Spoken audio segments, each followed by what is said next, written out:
Master your mind, master your life. Hi friends, Bruce Lee యొక్క wisdom for daily living అనే book నుంచి motivational టాపిక్లో first point, మీ మైండే ఎఫెక్ట్ని నిర్ణయిస్తుంది అని బ్రూస్ లీ చెప్పిన మాటలను మీకు ఎగ్జాంపుల్స్తో ఎక్స్ప్లెయిన్ చేయబోతున్నాను. ఈ వీడియోలో మేము మీరు ఎలాంటి గోల్స్ పెట్టుకున్నా ఆ గోల్స్ని సాధించలేకపోతున్నా, మీరు పెట్టుకున్న గోల్స్ మీద ఫోకస్ చేసి వర్క్ చేయలేకపోతున్న వారందరికీ ఆ గోల్స్ని సాధించడానికి మీ మైండ్ని ఎలా రెడీ చేయాలో, గొర్రెలలాగా బ్రతకకుండా గొర్రెల కాపరిలా ఎలా బ్రతకాలో, ఫాలోవర్లా కాకుండా మీకు నచ్చిన ఫీల్డ్లో లీడర్లా ఎలా బ్రతకాలో అని మీకు ఈ వీడియోలో క్లారిటీగా ఎక్స్ప్లెయిన్ చేయబోతున్నాను. విజయం సాధించే మార్గంలో వచ్చే అడ్డంకులను అధిగమించడానికి, సవాళ్లను స్వీకరించడానికి మరియు మీ పూర్తి సామర్థ్యాన్ని సాధించడానికి మిమ్మల్ని శక్తివంతం చేసే మైండ్ సెట్ని ఎలా పెంపొందించుకోవాలో మరియు మీ లైఫ్ని సక్సెస్ వైపు మలుచుకోవడానికి సెల్ఫ్ డిస్కవరీ మరియు ట్రాన్స్ఫర్మేషన్ యొక్క ఈ ప్రయాణంలో మాతో చేరండి. బ్రూస్ లీ ఒకసారి ఇలా అన్నాడు, మీ మైండే ఎఫెక్ట్ని నిర్ణయిస్తుంది. తను ఎవరైనా, తను ఎక్కడున్నా, తనకు ఏం జరిగినా ఆ సిచ్యువేషన్స్ని లాజికల్గా అర్థం చేసుకొని మైండ్లోకి రానివ్వకపోతే అది జరగదని చిన్నప్పటి నుంచి మనం తెలుసుకోవాలి. మన జీవితంలో ఏం జరుగుతుందో ముఖ్యం కాదు, కానీ ఆ జరిగిన దానికి ఎలా స్పందిస్తాం అనేదే ముఖ్యం. ఓటమి అంటే మీ మైండ్ అంగీకరించినది మాత్రమే. ఇప్పుడు దీని అర్థమేంటో నేను క్లారిటీగా ఎగ్జాంపుల్స్తో మీకు ఎక్స్ప్లెయిన్ చేయబోతున్నాను. మొదటిగా, మీ మైండే ఎఫెక్ట్ని నిర్ణయిస్తుంది. బ్రూస్ లీ చెప్పిన ఈ మాటలు పర్సనల్ గ్రోత్లోనూ మన విజయం కోసం సాధనలోనూ లోతుగా ప్రభావం చూపుతాయి. ముందుగా అసలు ఎఫెక్ట్ అంటే ఏంటి, అది ఎలా వస్తుందో మనం తెలుసుకోవాలి.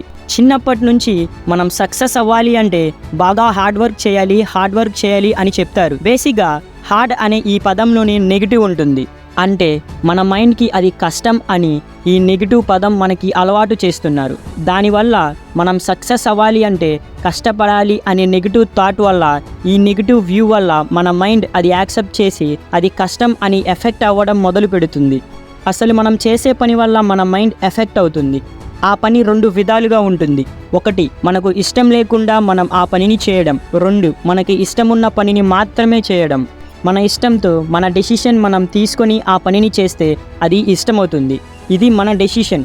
కాబట్టి మనకు ఇష్టం లేని పని చేస్తేనే మన మైండ్ ఎఫెక్ట్ అవుతుంది అని బ్రూస్ లీ అంటారు. కానీ చిన్నప్పటి నుంచి మనం బాగా హార్డ్ వర్క్ చేయాలి అని చెప్పి మన మైండ్కి అది ఒక హార్డ్ అని వాళ్ళు ముందలే మనకి చెప్తున్నారు. మనం ఎప్పుడైతే మన మైండ్కి మనం చేసే వర్క్ హార్డ్ అని చెప్తామో అప్పుడే మన మైండ్ ఎఫెక్ట్ అవుతుంది అని బ్రూస్ లీ చెప్తారు. తను ఎవరైనా, తను ఎక్కడున్నా, తనకు ఏం జరిగినా ఆ సిచ్యువేషన్స్ని లాజికల్గా అర్థం చేసుకొని మైండ్లోకి రానివ్వకపోతే అది జరగదని చిన్నప్పటి నుంచి మనం తెలుసుకోవాలి. ఇక్కడ ఈ లాజికల్గా అర్థం చేసుకోవడం అంటే మనం చేస్తున్న పని ఇష్టపడి చేస్తున్నామా లేదా కష్టపడి చేస్తున్నామా అని తెలుసుకోవాలి. అందుకే యాపిల్ ఫోన్ కనిపెట్టిన స్టీవ్ జాబ్స్ ఇలా అన్నాడు, మీరు ఇష్టపడే పనిని మాత్రమే చేయండి. గొప్ప పని చేయడానికి ఏకైక మార్గం మీరు చేస్తున్న పనిని ప్రేమించడమే. అంటే మనకు ఇష్టమున్న పని మాత్రమే చేయాలి. ఇష్టపడి పని చేస్తేనే మనం ఈ ప్రపంచంలో అందరికంటే గొప్ప పనులు చేయగలం. ఇష్టం లేకుండా కష్టంతో పని చేస్తే ఆ పని మీకు బర్డెన్ అయిపోతుంది. రోజు ఒక ఎగ్జైట్మెంట్ ఉండదు. చేస్తున్న కొన్ని డేస్కి ఆ పని బోర్ కొడుతుంది. ఇక మీ మైండ్ ఎఫెక్ట్ అవ్వడం స్టార్ట్ చేస్తుంది. మన ఇష్టంతో మన డెసిషన్ మనం తీసుకొని చేస్తే అది ఇష్టమవుతుంది. ఇది మన డెసిషన్. కాబట్టి మనకు ఇష్టం లేని పని చేస్తేనే మన మైండ్ ఎఫెక్ట్ అవుతుంది అని బ్రూస్ లీ అంటాడు. ఉదాహరణకు, ఎలోన్ మస్క్ రోజుకు 4 నుంచి 5 గంటలు మాత్రమే పడుకుంటాడు. మిగతా టైం వర్క్ చేస్తూనే ఉంటాడు. తనకెక్కడ తను కష్టపడుతున్నాను అని అనిపించదు. ఎందుకంటే ఆ వర్క్ తను ఇష్టపడి చేస్తున్నాడు కాబట్టి. అలాగే బ్రూస్ లీ డైలీ 8 గంటలు ప్రాక్టీస్ చేస్తాడు. ఇది కూడా తను ఇష్టపడి తీసుకున్న డెసిషన్. తన మూవీ సెట్స్లో, తన మార్షల్ ఆర్ట్స్ ప్రాక్టీస్లో ఒక్కసారి కూడా కూర్చోడు. తనకున్న ఎనర్జీని చూసి పక్కన ఆర్టిస్టులు షాక్ అవుతారు. సక్సెస్ అయిన వాళ్ళందరికీ సూపర్ పవర్స్ ఏమీ ఉండవు. అది వాళ్ళ డైలీ హ్యాబిట్స్. అది వాళ్ళు తీసుకున్న డెసిషన్. వాళ్ళ లైఫ్లో ఎలా బ్రతకాలో అని వాళ్ళు తీసుకున్న డెసిషన్. గొర్రెలలాగా బ్రతకాలా, గొర్రెల కాపరిలాగా బ్రతకాలా, ఫాలోవర్లా ఉండాలా, మీకు నచ్చిన ఫీల్డ్లో లీడర్లా ఉండాలా అని మీకు ఒక క్లారిటీ ఉండాలి. సక్సెస్ఫుల్ పీపుల్ అందరూ వర్క్ చేసేవాళ్ళే, కానీ వాళ్ళు ఆ వర్క్ని చూసే విధానం వేరు. వాళ్ళకి ఇష్టమున్న పని కాబట్టి వాళ్ళు ఇష్టపడి చేస్తారు. కాబట్టి వాళ్ళు ధనవంతులవుతారు. ఖచ్చితంగా మన ఫీల్డ్లో మనం విజయం సాధించాలంటే మనం వర్క్ చేయాలి. గొడ్డులాగా కష్టపడాలి, బాగా హార్డ్ వర్క్ చేయాలి అనే ఈ నెగిటివ్ పదాలు మన మైండ్లో నుంచి తీసేసి మనకు ఇష్టమున్న ఫీల్డ్ని ఎంచుకొని దానిని పైన కింద స్టడీ చేసిన వాళ్ళే సక్సెస్ అవుతారు. అది కూడా వాళ్ళకున్న తెలివి వల్ల అవుతారు. మన జీవితంలో ఏం జరుగుతుందో ముఖ్యం కాదు, కానీ ఆ జరిగిన దానికి మనం ఎలా స్పందిస్తాం అనేదే ముఖ్యం. ఓటమి అంటే మీ మైండ్ అంగీకరించినది మాత్రమే. అంటే ఫర్ ఎగ్జాంపుల్, రాము మరియు గోపి అనే ఇద్దరు వ్యక్తులు ఉన్నారు. ఇద్దరు ఒకే ఎదురు దెబ్బను ఎదుర్కొంటున్నారు. అది వాళ్ళు అప్లై చేసుకున్న ఉద్యోగం వాళ్ళకి రాలేదు. రాము పరిస్థితికి ప్రతిస్పందిస్తూ నేను ప్రతి దానిలో ఫెయిల్ అవుతున్నాను అని అనుకుంటాడు. అతని మనసు వెంటనే నెగిటివిటీకి మరియు డిసప్పాయింట్మెంట్కి గురి చేస్తుంది. అండ్ ఇలాంటి ఆలోచన విధానం అతని ఎమోషన్స్ని మరియు తదుపరి చర్యలకు ప్రభావితం చూపుతుంది. అతను ప్రతిసారి ఓడిపోతున్నాను అని అనుకుంటాడు. మళ్ళీ ప్రయత్నించడానికి పట్టుదల, ఆత్మవిశ్వాసం మరియు సంకల్పాన్ని కోల్పోతాడు. ప్రతి విషయంలో ఆలోచించకుండా వర్రీ అవ్వడం మొదలు పెడతాడు మరియు జీవితంలోని ఇతర రంగాలలో అతని సామర్థ్యాలను కూడా అనుమానించడం ప్రారంభిస్తాడు. మరోవైపు గోపి భిన్నంగా ప్రతిస్పందిస్తాడు.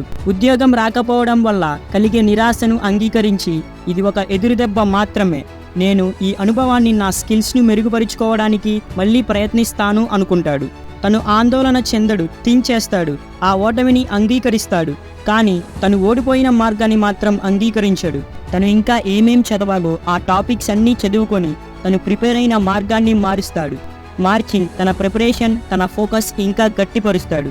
ఓటమిపై దృష్టి సారించడం కంటే స్థితిస్థాపకతను మరియు వైఫల్యం నుండి నేర్చుకోవడంపై దృష్టి పెడతాడు.